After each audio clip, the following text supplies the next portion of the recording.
अस्सलाम वालेकुम guys, welcome back to my YouTube channel study and tour. मेरा नाम है अली अवैस और welcome from Prague.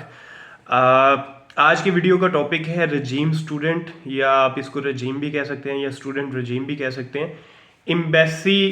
Ministry of education चेक रिपब्लिक की तरफ से एक नई अपडेट है स्टूडेंट रजीम के रिगार्डिंग। मिनिस्ट्री ने इसका क्राइटेरिया जो है वो रिवाइज़ किया है कि कौन से बच्चे जो हैं वो स्टूडेंट रजीम में नॉमिनेट हो सकते हैं, वो एलिजिबल किस बेस पे होंगे, उनका एलिजिबिलिटी क्राइटेरिया जो है उन्होंने डिफ़ाइन कर दिया है। कुछ टर्म्स एंड कंडीशंस को उन्होंने रिवाइज़ किया और यूनिवर्सिटीज़ को बाउंड कर दिया उन टर्म्स एंड कंडीशंस को फुलफ़िल करने के लिए। यूनिवर्सिटी सिर्फ उन्हीं बच्चों को स्टूडेंट रजीम में नॉमिनेट कर सकती हैं जो उन टर्म्स एंड कंडीशंस को जो है वो फुलफ़िल करेंगे।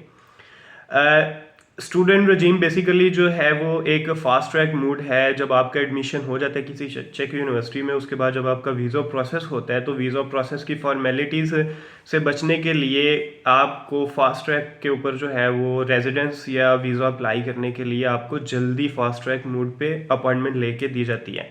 ठीक है, इसको स्टूडेंट रजीम कहते हैं, जो कि मिनिस्ट्री ऑफ एजुकेशन ने 2017 में स्टार्ट किया था। और जो यूनिवर्सिटीज़ इस प्रोग्राम का पार्ट हैं वो एलिजिबल हैं अपने एडमिटेड बच्चों को स्टूडेंट रजीम में नॉमिनेट करने के लिए। अभी मिनिस्ट्री ने इसका क्राइटेरिया रिवाइज़ किया है और ये बहुत अपडेट जो इम्पोर्टेंट अपडेट है, क्योंकि कोई भी बच्चा जो है वो अपना नेक्स्ट इनटेक के लिए, जो कमिंग इनटेक है उसके लिए अपना स्टडी वीज़ा प्रोसेस स्टार्ट करना चाहता है तो उसको ये अपडेट को पहले जो है वो सुनना चाहिए, इसको कंसीडर करना चाहिए, ताकि वो उन्हीं यूनिवर्सिटीज़ में अप्लाई करे जो स्टूडेंट रजीम के लिए नॉमिनेट हों। और उसको ये चेक करना है कि उसकी यूनिवर्सिटी जो है इन टर्म्स एंड कंडीशंस को फॉलो करेगी या नहीं करेगी, कर रही है या नहीं कर रही।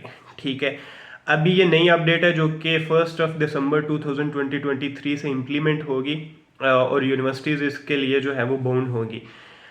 इसमें जो पहली कंडीशन है, यूनिवर्सिटी उसी बच्चे को नॉमिनेट करेगी अगर यूनिवर्सिटी के एडमिशन प्रोसेस के दौरान उस बच्चे ने एंट्रेंस एग्ज़ाम पास किया।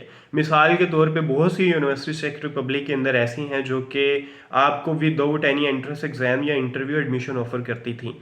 अभी मिनिस्ट्री ने क्या किया है, कंपलसरी कर दिया कि वही बच्चा जो है वो स्टूडेंट रजीम में नॉमिनेशन के लिए एलिजिबल होगा अगर उसने अपने एडमिशन प्रोसेस के दौरान कोई एंट्रेंस एग्ज़ाम पास किया है और यूनिवर्सिटी को जो है वो इसका एविडेंस प्रूफ जो है वो मिनिस्ट्री को सबमिट करना है जब वो उसको नॉमिनेट करेंगे स्टूडेंट रजीम के लिए। ठीक है, इसका मतलब कि इन अदर वर्ड्स मिनिस्ट्री जो है वो यूनिवर्सिटीज़ को बाउंड कर रही है कि वो अपने एडमिशन प्रोसेस का जो पार्ट है उसमें एंट्रेंस एग्ज़ाम को कंपलसरी कर दें। ठीक है, कोई भी यूनिवर्सिटी अब ऐसी नहीं होगी जो स्टूडेंट रजीम का पार्ट है जिसके एडमिशन प्रोसेस में एंट्रेंस एग्ज़ाम या एंट्रेंस इंटरव्यू की सूरत में जो है वो उसका हिस्सा ना हो। ठीक है, तो अब आपने क्या करना है, आपने उसी यूनिवर्सिटी में अप्लाई करना है जिसका एंट्रेंस एग्ज़ाम हो, ताकि जब आपका एडमिशन हो जाए तो आपको फास्ट ट्रैक के ऊपर स्टूडेंट रजीम में वीज़ा अपॉइंटमेंट जल्दी मिल सके। ठीक है, सो इट्स वेरी इंपॉर्टेंट कि जब आप यूनिवर्सिटीज़ को शॉर्टलिस्ट करें तो आप इस चीज़ को इंश्योर कर लें। और यूनिवर्सिटीज़ भी जो हैं वो इस इंफॉर्मेशन को अपने पोर्टल के ऊपर, अपनी वेबसाइट्स के ऊपर अपडेट कर देंगी ताकि बच्चों को जो है वो क्लियरली ये चीज़ पता चल जाए। सेकंड जो टर्म जो कंडीशन अप्लाई हुआ है वो है इंग्लिश प्रोफिशिएंसी से रिलेटेड। बहुत सी यूनिवर्सिटीज़, चेक यूनिवर्सिटीज़ ऐसी हैं जो कि आइट्स रिक्वायर नहीं करती। आपका जो प्रीवियस स्टडी का इंग्लिश प्रोफिशिएंसी लेटर होता है, मीडियम ऑफ इंस्ट्रक्शंस का जो सर्टिफिकेट होता है, उसकी बेस पे आपको एडमिशन दे देती थी। अभी से मिनिस्ट्री ने क्या किया है, ये कंपलसरी कर दिया है कि वही स्टूडेंट जो है स्टूडेंट रजीम के लिए एलिजिबल होगा जिसके पास internationally recognised English proficiency certificate होगा, आइट्स की सूरत में, टोफल की सूरत में। इन अदर वर्ड्स जो है वो आपको इंग्लिश प्रोफिशिएंसी सर्टिफिकेट सबमिट करना ही करना है यूनिवर्सिटी को। और यूनिवर्सिटी को बाउंड कर रहे हैं कि यूनिवर्सिटी अपनी एडमिशन रिक्वायरमेंट्स के अंदर इस टेस्ट को या इस सर्टिफिकेट को कंपलसरी करें। ठीक है, बाज़ औक़ात तो ऐसे भी यूनिवर्सिटीज़ देखी हैं कि जो कि इंग्लिश प्रोफिशिएंसी भी नहीं लेती। ठीक है, सिर्फ आपसे एंट्रेंस एग्ज़ाम या इंटरव्यू लेती हैं और उसी की बेस पे आपको एडमिशन ऑफर करती हैं। ठीक है, अब यूनिवर्सिटीज़ क्या करेंगी कि वो अपनी वेबसाइट के ऊपर इस चीज़ को क्लियरली मेंशन करेंगी, डिफ़ाइन करेंगी कि आप एडमिशन के लिए तभी एलिजिबल होंगे अगर आपके पास आइट्स, टोफल या फिर यूनिवर्सिटी खुद से उसका टेस्ट जो है वो इंग्लिश का कंडक्ट करती है और आपको उस टेस्ट को पास करना होगा इंग्लिश रिक्वायरमेंट को पूरा करने के लिए, ठीक है। क्योंकि अगर आप इंग्लिश प्रोग्राम में अप्लाई कर रहे हैं तो आपको अपना इंग्लिश प्रोफिशिएंसी सर्टिफिकेट जो है वो सबमिट करना है, जो कि इंटरनेशनली रिकग्नाइज्ड होगा ऑनवर्ड फ्रॉम 1 दिसंबर। तीसरी जो कंडीशन है मोस्ट इम्पॉर्टेंट, वो है स्टडी गैप। इससे पहले मैंने देखा है कि 10 year study gap, more than 10 year study gap के साथ स्टूडेंट्स जो है वो यहाँ पे पहुँचे हैं, यूनिवर्सिटीज़ में स्टडी कर रहे हैं। अभी मिनिस्ट्री ने क्या किया है, इस पीरियड को डिफाइन कर दिया है और लिमिट कर दिया है सिर्फ 3 ईयर्स पे। वही बच्चा जो है वो स्टूडेंट रजीम के लिए एलिजिबल होगा जिसका स्टडी गैप जो है वो मैक्सिमम 3 ईयर्स है। अगर आपका study gap less than 3 years, मतलब मैक्सिमम 3 ईयर होना चाहिए, तो अगर 3 ईयर से ज़्यादा है तो आप एलिजिबल नहीं होंगे, ठीक है। आपने जो अपनी प्रीवियस एजुकेशन है जिसकी बेस पे आप अप्लाई कर रहे हैं, कुछ बच्चे समटाइम क्या होता था कि उन्होंने अगर ऑलरेडी मास्टर्स किया हुआ है और दोबारा मास्टर्स के लिए अप्लाई करना चाहते हैं, ठीक है, तो वो कहते थे कि हम अगर मास्टर्स की बेस पे मास्टर्स के लिए अप्लाई करेंगे तो हमें एडमिशन नहीं मिलेगा, तो हम बैचलर्स की बेस पे मास्टर्स के लिए अप्लाई करते हैं, ठीक है। तो अब बैचलर्स का आपके मास्टर्स के लिए अप्लाई करने के लिए स्टडी गैप आ जाएगा। तो अगर आपका वो स्टडी गैप 3 साल से एक्सीड कर रहा है तो आप अभी एडमिशन तो आपको मिल जाएगा, लेकिन स्टूडेंट रजीम में जो है वो आपकी एलिजिबिलिटी नहीं होगी। तो आप कोशिश करें कि अपना अगर मास्टर्स रीसेंट डिग्री है तो आप उसी पे एडमिशन अप्लाई करें, ताकि आपका एडमिशन भी हो जाए और आपको टाइमली जो है वो वीज़ा अपॉइंटमेंट भी मिल जाए, आप स्टूडेंट रजीम के लिए क्वालिफाई कर सकें। अब 3 कंडीशंस है। पहली कंडीशन जो है वो आपको उन्हीं यूनिवर्सिटीज़ को शॉर्टलिस्ट करना है जिन यूनिवर्सिटीज़ का एंट्रेंस एग्जाम हो, ताकि आप एंट्रेंस एग्जाम पास कर लें और बाद में स्टूडेंट रजीम के लिए एलिजिबल हो। दूसरी चीज़ है इंग्लिश प्रोफिशेंसी। आपको अपना इंग्लिश प्रोफिशेंसी जो है इस चीज़ को मोर डीपली जो है वो यूनिवर्सिटीज़ डिफाइन करेंगी कि वो किस तरह से स्टूडेंट्स से रिक्वायर करती हैं इस रिक्वायरमेंट को फुलफ़िल करने के लिए। वो एंट्रेंस एग्ज़ाम की सूरत में करती हैं या वो इंग्लिश प्रोफिशेंसी सर्टिफिकेट आइट्स या टोफल की सूरत में जो है वो इस चीज़ को रिक्वायर करती हैं। तो ये यूनिवर्सिटी टू यूनिवर्सिटी वेरी करेगा, ठीक है। लेकिन अभी से जो लग रहा है वो यही है कि आइट्स की जो रिक्वायरमेंट है ये कंपलसरी है, तो आपको आइट्स भी करना पड़ेगा। तीसरी जो चीज़ है वो है आपका स्टडी गैप। आपका स्टडी गैप 3 साल से ज़्यादा नहीं होना चाहिए। अगर आपका स्टडी गैप 3 साल से ज़्यादा है तो आप स्टूडेंट रजीम के लिए अप्लाई करने के लिए एलिजिबल नहीं होंगे। इसके अलावा मिनिस्ट्री ने यूनिवर्सिटीज़ को बाउंड किया है कि वो हर साल की एक एकेडमिक रिपोर्ट जो है वो स्टूडेंट के डाटा के ऊपर मिनिस्ट्री ऑफ एजुकेशन को और मिनिस्ट्री ऑफ इंटीरियर को सबमिट करेंगे। कौन सा डाटा? कि जिन बच्चों का एडमिशन हुआ था और जिन बच्चों को वीज़ा मिला है, आया उन बच्चों ने जो है वो अपनी यहाँ पे पहुँचने के बाद स्टडी की रजिस्ट्रेशन करवाई या नहीं करवाई। अगर उन्होंने स्टडी की रजिस्ट्रेशन करवा लिया है तो उन्होंने आगे स्टडी स्टार्ट की है या नहीं की। जिन बच्चों को स्टूडेंट रजीम के थ्रू जो है वो वीज़ा मिला था, ठीक है, उसमें उनकी नॉमिनेशन हुई थी, उन बच्चों ने जो है वो विद इन 1 ईयर अपनी स्टडी जो है 1 ईयर मतलब कि फर्स्ट ईयर के अंदर आपके 2 सेमेस्टर हैं, विंटर सेमेस्टर समर सेमेस्टर, उन्होंने वो एकेडमिक ईयर पास किया है या नहीं किया, या उन्होंने जो है वो अपनी फील्ड जो है वो चेंज कर लिया, किसी और प्रोग्राम में उन्होंने एडमिशन ले लिया, या उन्होंने जो है वो स्टडी छोड़ दी है। तो इस सारे जो डाटा के ऊपर जो है वो यूनिवर्सिटीज़ हर साल जो है हर एकेडमिक ईयर की रिपोर्ट सबमिट किया करेंगी मिनिस्ट्री ऑफ एजुकेशन और मिनिस्ट्री ऑफ इंटीरियर को, ताकि इस रिपोर्ट की बेस पे जो है वो हर साल की रिपोर्ट जब सबमिट होगी तो जो स्टूडेंट रजीम की एफिशिएंसी है एवेल्यूएशन के बाद उसको इंक्रीज़ किया जा सके और ये दोबारा से जो है वो अपनी टर्म्स एंड कंडीशंस को रिवाइज़ किया करेंगे। उसके अलावा कुछ बैड न्यूज़ हैं।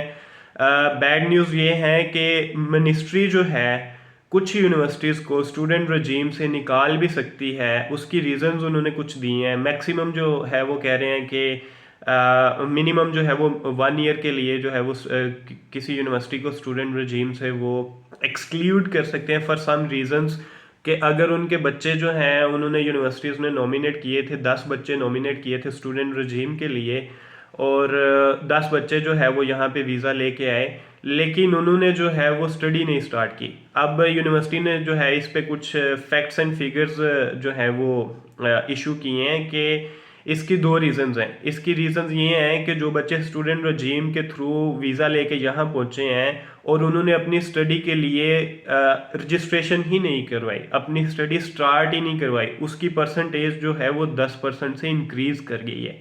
मतलब कि अगर एक यूनिवर्सिटी के 10 बच्चों का एडमिशन हुआ था और यूनिवर्सिटी ने उनको स्टूडेंट रजीम के लिए नॉमिनेट किया था और वो यहाँ पे वीज़ा लेके आए, तो उन 10 बच्चों में से एक बच्चे ने जो है वो अपनी स्टडी के लिए रजिस्ट्रेशन ही नहीं करवाई। इसका मतलब कि उस बच्चे ने अपनी स्टडी को स्किप कर दिया। 9 बच्चों ने जो है वो अपनी स्टडी जो है वो स्टार्ट की, रजिस्ट्रेशन करवाई।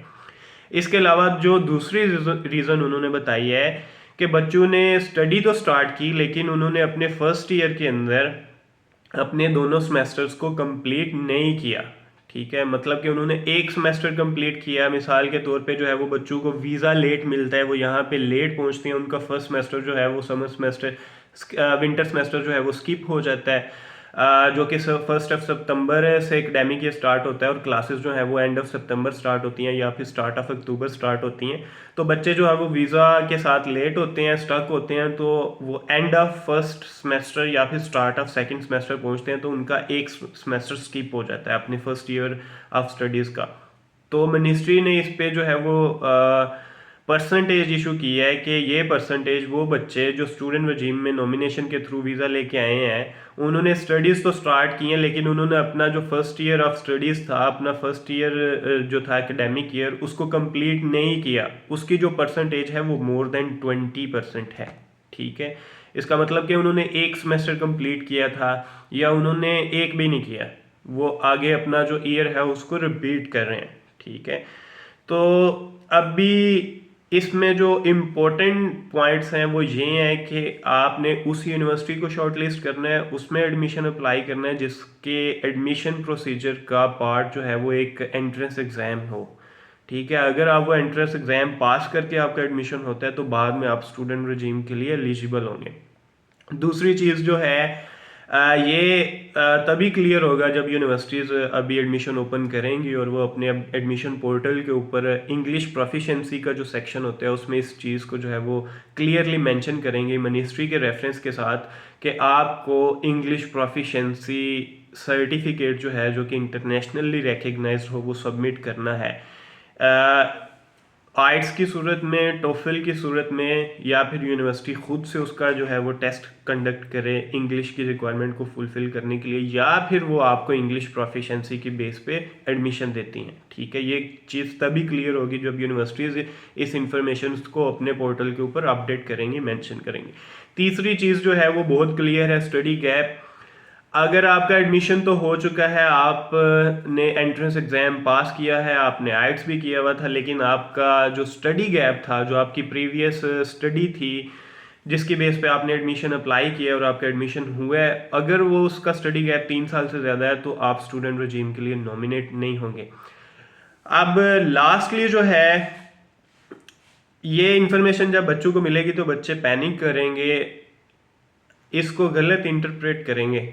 अब स्टूडेंट रजीम में अगर आप नॉमिनेट नहीं हो सकते, इसका ये मतलब हरगिज़ नहीं है कि आप सेल्फ बेस पे जो है वो अपॉइंटमेंट नहीं अप्लाई कर पाएंगे। ठीक है, अगर आपका किसी भी वजह से स्टूडेंट रजीम का क्राइटेरिया मीट नहीं कर रहा तो आप खुद से अपॉइंटमेंट अप्लाई कर सकते हैं। आपको पता है कि एम्बेसी जो है वो हर महीने 1 तारीख को और 15 तारीख को स्लॉट्स ओपन करती है और हर बच्चे को जो है वो इसका क्राइटेरिया पता है कि आपने किस तरह अपॉइंटमेंट अप्लाई करनी है। मैंने भी वीडियोस बना रखी हैं, स्टूडेंट मूड के ऊपर भी मैंने एक डिटेल वीडियो पहले बनाई थी कि इसका सर्कल क्या है, इसका मैकेनिज़्म क्या है, किस तरह आप नॉमिनेट होते हैं, एलिजिबिलिटी क्या है, अप्लाई कैसे करना है। अगर आप फर्स्ट राउंड के अंदर जो है वो सक्सेसफुल नहीं थे तो सेकंड राउंड के अंदर जो है वो ऑटोमेटिकली यूनिवर्सिटी आपको नॉमिनेट करती है अनटिल अनलेस के आपको अपॉइंटमेंट मिल जाए। या फिर अगर आप मीनवाइल खुद से सेल्फ के तौर पर ट्राई कर रहे हैं अपॉइंटमेंट लेने की, तो अगर आप वहाँ पे सक्सेसफुल हैं तो आप अपनी यूनिवर्सिटी को इन्फॉर्म कर देते हैं। तो अदर देन स्टूडेंट रजीम, अगर आप इसमें एलिजिबल नहीं हैं तो आप जो है सेल्फ पे, आपका एडमिशन हो गया है, ठीक है, तो आप सेल्फ के ऊपर जो है वो अप्लाई कर सकते हैं वीज़ा अपॉइंटमेंट के लिए। ठीक है, अगर आपका स्टडी गैप है। लेकिन अभी ज़्यादातर यूनिवर्सिटीज़ क्या करेंगे, एंट्रेंस एग्ज़ाम भी रखेंगे एडमिशन पार्ट का, और क्या कहते हैं, इंग्लिश रिक्वायरमेंट को भी वो रिवाइज़ करेंगे। ठीक है, लेकिन अगर आपको वो दोनों फुलफिल करने के बाद अगर आपका स्टडी गैप ज़्यादा बन रहा है तो आप डिसहर्ट होके एडमिशन अप्लाई करने से जो है वो मतलब डीमोटिवेट ना हो, आप एडमिशन अप्लाई ज़रूर करें। आप सेल्फ पे जो है वो अपॉइंटमेंट लेके वीज़ा अप्लाई कर सकते हैं, ठीक है। तो लास्टली मेरी एक रिक्वेस्ट है आप लोगों से। मैंने जो है वो स्टार्टिंग के अंदर वीडियोस के अंदर अपना व्हाट्सएप नंबर शेयर किया था कि आप मुझे पर्सनली भी रीच कर सकते हैं अपनी क्वेरीज के लिए। वो इसलिए दिया था कि वीडियोस मैं बनाता हूँ, अदर देन वीडियो का जो कंटेंट होता है, वीडियो के अंदर जो इन्फॉर्मेशन है अगर वो क्लियर नहीं है, ठीक है, तो आप कमेंट करें। अगर आप मुनासिब समझते हैं कि कमेंट के अंदर मैं अपनी इन्फॉर्मेशन शेयर नहीं कर सकता, कॉन्फिडेंशियल है, पर्सनल है, तो फिर आप मुझे पर्सनली कांटेक्ट कर सकते हैं। लेकिन मैंने इस चीज़ को पिछले 3 से 4 महीनों के अंदर इस चीज़ को ऑब्जर्व किया है कि आप लोग वीडियो को देखना पसंद नहीं कर रहे, ठीक है।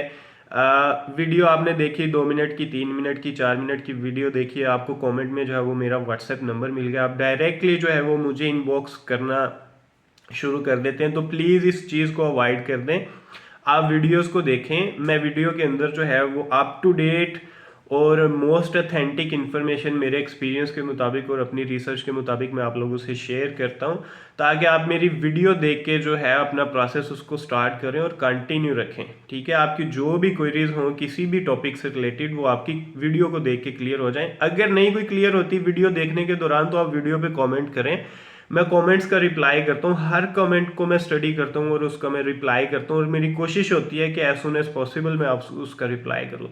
तो प्लीज़ वीडियोस को देखा करें। कुछ मैसेजेस जो इनबॉक्स में आया वो तो इतने बेसिक होते हैं कि भाई मैंने आपकी वीडियो देखी और मैं अपना प्रोसेस स्टार्ट करना चाहता हूँ, प्लीज़ मुझे गाइड करें। अब ये मतलब क्वेश्चन करना बनता नहीं है, मतलब आपने कोई भी वीडियो आपके सामने आई, आपने उसको प्ले किया, 2-3 मिनट 4 मिनट देखा और आपने जो है वो नंबर मिला और मुझे इनबॉक्स कर दिया। तो प्लीज़ अवॉइड करें, आप वीडियोस को देखें, वीडियो से गो थ्रू हों। मैं कोशिश कर रहा हूँ कि हर टॉपिक क्लियर करूँ, ठीक है। तो प्लीज़ इस चीज़ को अवॉइड करें। और थैंक यू सो मच आपकी सपोर्ट का। फिर भी जो लोग मेरे वीडियोस को देखते हैं, जिन्होंने चैनल को सब्सक्राइब किया हुआ है, वीडियो को लाइक करते हैं, शेयर करते हैं, तो please keep watching and sharing. और अगर आप चैनल पे नए हैं तो चैनल को सब्सक्राइब कर लें। आपको किसी भी तरह की इन्फॉर्मेशन चाहिए कमेंट करें। अगर आप कहते हैं कोई टॉपिक जो है उसको कवर करना चाहिए, तो आप वीडियो के ऊपर जो है वो कमेंट करें कि इस टॉपिक के ऊपर वीडियो बना दें। मैं इंशाल्लाह कोशिश करूंगा कि उस वीडियो के ऊपर भी टॉपिक बना दूं। तो मिलते हैं एक नई वीडियो में एक नए टॉपिक के साथ, तब तक जो है वो अपना बहुत सा ख्याल रखें। अल्लाह हाफिज़।